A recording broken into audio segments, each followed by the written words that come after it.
नमस्कार दोस्तों, स्वागत है आप सभी का विद्याग्राम जीएम में।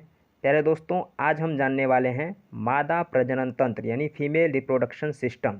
इसमें कौन से अंग भाग लेते हैं, उनका नाम क्या है, उनका पूरा का पूरा काम क्या है। हम पूरी तरह से जानने वाले हैं कि किस तरह से मादा प्रजनन तंत्र कार्य करता है। ठीक है, इससे पहले हम पुरुष प्रजनन तंत्र यानी कि मेल रिप्रोडक्शन के बारे में हम पढ़ चुके हैं। वो पार्ट ए में है। आपको पार्ट ए अगर आपने नहीं देखा है तो प्लेलिस्ट में जाकर के आप उसे ज़रूर देख लीजिए। तो आज हम फीमेल रिप्रोडक्शन सिस्टम के बारे में पढ़ने वाले हैं। तो चलिए शुरू करते हैं।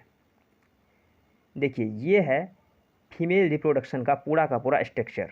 ठीक है, इसमें हम जानने वाले हैं कि किस तरह से पूरा का पूरा प्रोसेस होता है। ठीक है, तो सबसे पहले हम देख लेते हैं, ये है अंडाशय।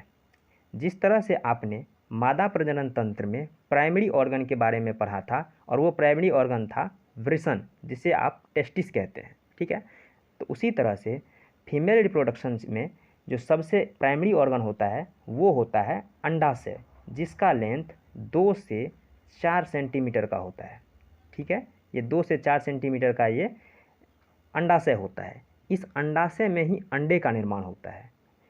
जिस तरह से वहाँ पे टेस्टिस में यानी कि वृषण में शुक्राणु का निर्माण हुआ था, उसी तरह से इस अंडाशय में अंडा का निर्माण होता है। ठीक है, अंडा का निर्माण होने के बाद ये अंडा जैसे ही रिलीज होता है तो इसमें जो ये फिम्बरी, ये जो उंगली जैसी संरचना पाया जाता है, इसे हम कहते हैं फिम्बरी। ये फिम्बरी क्या करता है कि इसका अंडे को रिसीव कर लेता है। ठीक है, ये अंडे को रिसीव किया और उसको थोड़ा सा गति करा करके उसको आगे भेज दिया। ठीक है, मान लीजिए यहाँ पे भेज दिया। अब ये आ गया फेलोपियन ट्यूब में। इसे हम कहते हैं फेलोपियन ट्यूब, यानी अंडाशय के एंड से लेकर के इस गर्भाशय तक के जो ये एक नली है, जिसे फेलोपियन ट्यूब या फिर ओविडक्ट भी कह देते हैं। तो ये जो फेलोपियन ट्यूब है, इसमें यहाँ पे अंडा आ गया, यानी कि अंडाशय से निकल के अंडा यहाँ पहुँच गया। अब इसमें शुक्राणु को आने की देरी है।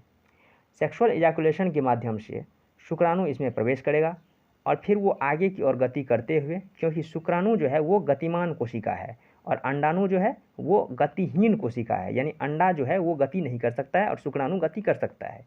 इसीलिए अंडा में जो है पोषण पदार्थ पाया जाता है। अंडा में एक तरह से अंडा जो है सबसे बड़ा कोशिका भी है और शुक्राणु सबसे छोटा कोशिका है। तो छोटा कोशिका है तो ये गति कर सकता है, लेकिन बड़ा कोशिका होने की वजह से ये अंडाशय जो है अंडा जो है गति नहीं कर पाता है। तो अंडा में पाया जाता है पोषण पदार्थ। ठीक है, और फिर ये शुक्राणु जो जैसे ही यहाँ पे अंडा के पास आया, इसमें अटैच हुआ, तो इसमें अटैच होना ही निषेचन कहलाता है। ठीक है, अटैच होना निषेचन कहलाता है। तो जैसे यहाँ पे शुक्राणु आकर के इसमें अटैच हुआ, वो निषेचन, जिसे फर्टिलाइजेशन कहते हैं, वो हो गया। तो आपको क्वेश्चन पूछेगा कि निषेचन कहाँ होता है, तो आपको याद रखना है कि निषेचन फेलोपियन ट्यूब में होता है, या फिर आपको ओविडक्ट अगर लिखा हुआ मिल जाए तो आपको ओविडक्ट मान लेना है। और आपको फेलोपियन यहाँ पे इंग्लिश में ही याद करना है, क्योंकि हिंदी में भी अगर लिखने का होगा तो इस तरह से लिख देगा फेलोपियन, इस तरह से फेलोपियन नली, इस तरह से फेलोपियन नली आपको देखने को मिलेगा। तो आपने देखा कि अंडा का निर्माण हुआ, अंडा को इस फेलोपियन ने रिसीव किया और फाइनली यहाँ पे शुक्राणु आकर के इसमें अटैच हुआ और उसे हमने निषेचन कहा। तो ये जो अंडाशय था इसका आकार 2 से 4 सेंटीमीटर का था। उसी तरह से ये जो फेलोपियन है इसका आकार 11 से 12 सेंटीमीटर के आसपास है। ठीक है, ये जो अंडाशय का आकार हो गया। अब जैसे ही निषेचन हुआ, निषेचन होने के बाद ये अंडाशय जो है धीरे धीरे ट्रेवल करना शुरू कर देता है और ट्रेवल करते करते करते करते ये यहाँ पे पहुँच जाता है यूट्रस में, यानी गर्भाशय में पहुँच जाता है। और गर्भाशय की ये जो एंडोमेट्रियम लाइन है, इस एंडोमेट्रियम लाइन से ये अटैच हो जाता है, इसमें आकर के धंस जाता है। और यहाँ पे जैसे यहाँ पे निषेचन हुआ, निषेचन के समय ही यहाँ पे बन रहा था एंडोमेट्रियम लाइन की बाहरी परत, जो कि खून वाले ऊतकों से बनता है। तो ये ऊतक जो है इस अंडे को रिसीव करने के लिए तैयार हो रहा था। और जैसे यहाँ पे निषेचन हुआ, अंडा धीरे धीरे, यानी कि अंडा अब नहीं कह सकते, अब शुक्राणु और अंडाणु दोनों मिल करके ये जाइगोट का निर्माण कर लिया, यानी युग्मनज का निर्माण किया। अब युग्मनज धीरे धीरे धीरे धीरे आकर के ये जो एंडोमेट्रियम लाइन है इसमें आकर के धंस जाता है। और इसमें धंसने के बाद ये जो एंडोमेट्रियम लाइन है यही बाद में प्लेसेंटा बन जाता है और बच्चे को पोषण देना शुरू कर देता है। तो इस तरह से एंडोमेट्रियम लाइन में यहाँ आके धंस गया और फिर यहाँ से जो है पोषण मिलना शुरू हो गया। और फिर यहाँ पे धीरे धीरे धीरे धीरे ये जाइगोट से जो है एम्ब्रियो बन गया, एम्ब्रियो से यानी फीटस बन गया, फीटस फिर चाइल्ड बन जाएगा, यानी जाइगोट युग्मनज से भ्रूण बन जाएगा, भ्रूण से फिर शिशु बन जाएगा, शिशु से फिर एक बच्चा का निर्माण हो जाएगा। तो ये जो है इस तरह से होता है, यानी कि अंडाशय से किस तरह से आपने देखा कि अंडा निकला, शुक्राणु मिला, निषेचन हुआ, और निषेचन के बाद फाइनल जाकर के ये एंडोमेट्रियम लाइन में जाकर के धंस गया। ठीक है, हम एक बार देख लेते हैं इन तीनों लाइन को क्या कहते हैं। देखिए, सबसे जो ये बाहरी परत है इसे हम कहते हैं पेरीमेट्रियम, बीच में जो ये परत है इसे कहते हैं मायोमेट्रियम, और सबसे जो ये अंतिम वाला हिस्सा है इसे कहते हैं एंड्रोमेट्रियम। इसी तरह से इस साइड भी हो जाएगा, यानी कि ये भी हो जाएगा पेरीमेट्रियम, ये हो जाएगा पेरीमेट्रियम, ये हो जाएगा मायोमेट्रियम यानी मध्य वाला भाग, और ये हो जाएगा एंड्रोमेट्रियम, ये लास्ट वाला भाग। ठीक है, तो आपने किस तरह देखा कि यहाँ पे अंडा निकला, शुक्राणु आया, निषेचन हुआ, उसके बाद ये एंडोमेट्रियम में जाकर के धंस गया। लेकिन यही मानिए कि जब यहाँ पे अंडा तो निकला लेकिन यहाँ पे शुक्राणु नहीं आया, तो फिर क्या होगा, तो ये जो होगा यानी 28वां 29वां दिन जो है ये जो एंडोमेट्रियम की लाइन है ये फट जाएगा, और ब्लड के साथ साथ ये अंडा को भी बहा ले जाएगा, जिसे आप मेंस्ट्रुअल साइकिल के नाम से आप जानते हैं। ठीक है, जो पहला मेंस्ट्रुअल साइकिल होता है यानी कि आप कह सकते हैं कि मानसिक धर्म, उसे पहला जो होता है उसे कहते हैं रजो दर्शन, रजो दर्शन, या फिर उसे कह लेते हैं हम मेनार्की, MENARCHE। पहली जो ये जो मासिक धर्म होता है उसे रजो दर्शन या फिर मेनार्की कहते हैं, और जो सबसे लास्ट वाला होता है उसे कहते हैं रजो निवृत्ति, रजो निवृत्ति। ठीक है, रजो निवृत्ति, या फिर इसे जो सबसे लास्ट वाला होता है उसे कहते हैं हम मीनोपॉज, मीनोपॉज।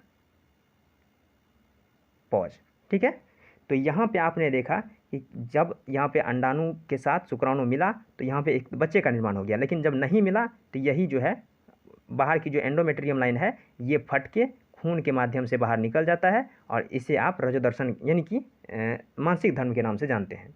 ठीक है, तो आपने देखा किस तरह से ये अंडा से, सॉरी एक सेकेंड, ये है अंडा से, ये है फेलोपियन ट्यूब, ये है यूट्रस यानी गर्भाशय, और ये है वेजाइनल कैनाल।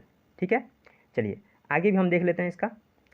यहाँ आपने देख रहा होगा कि ये है आपका पेरीमेट्रियम लाइन, ये है मायोमेट्रियम लाइन, और ये जो लाल लाल सा आपको दिख रहा है ये है एंडोमेट्रियम लाइन, यानी कि यहीं आकर के भ्रूण जो है धंस जाता है और पूरे के पूरे बच्चे का निर्माण करता है। ठीक है, और ये जो फिमरी जैसी संरचना है, जिसे हम ये जो उंगली जैसी संरचना है जिसे हमने फिमरी कहा था, यही इसमें से जो एग रिलीज होता है उसको रिसीव करता है और यहाँ पे रख लेता है, और जैसे यहाँ से शुक्राणु जाएगा यहाँ पे निषेचन करेगा, और निषेचन के बाद ये जो है एंडोमेट्रियम लाइन में आकर के धंस जाएगा और पूरा का पूरा बच्चे का विकास करेगा, यानी यही एंडोमेट्रियम लाइन जो है प्लेसेंटा का भी निर्माण करता है। ठीक है, तो हम देख लेते हैं कि किस तरह से किस किस दिन में ये यानी मासिक धर्म के बारे में हम जान लेते हैं। तो सबसे पहले जो है यहाँ पे जो है अंडाशय का निर्माण हुआ, और अंडाशय का निर्माण होने के बाद 2 से 3 दिन यानी 2 से 3 दिन में जो है अंडाशय बना। उसके बाद 8 से 10 दिन का समय लगा इस अंडाशय को यानी अंडा को मैच्योर होने में, और मैच्योर होने के बाद 16वां या फिर 17वां दिन जो है ये रिलीज हो जाएगा और ये फिमरी जो उसे पकड़ लेगा, और उसके बाद 16वां दिन से 17वां दिन के बीच अगर शुक्राणु आया तो फिर है निषेचन हो जाएगा और एक बच्चे का निर्माण होना शुरू होगा। लेकिन अगर ये 16वां 17वां दिन नहीं आया तो उसके बाद जो है ये एंडोमेट्रियम लाइन जो है ये इसमें धीरे धीरे सूजन आना शुरू हो जाता है, यानी फूलना शुरू कर देता है, और फिर वो 28वां 29वां या फिर 27वां दिन, एक दिन आगे पीछे हो सकता है कि 27वां 28वां दिन जो है ये एंडोमेट्रियम की लाइन फट जाती है, यानी दीवार फट जाती है, और पूरा का पूरा अंडा के साथ जो है ये रक्त के माध्यम से बाहर निकल जाता है, जिसे मासिक धर्म कहते हैं। ठीक है, तो आपने समझ रखा कि क्या सब इसमें इम्पोर्टेंट था। तो आज के लिए इतना ही, मिलते हैं नेक्स्ट वीडियो में, तब तक के लिए धन्यवाद, जय हिंद।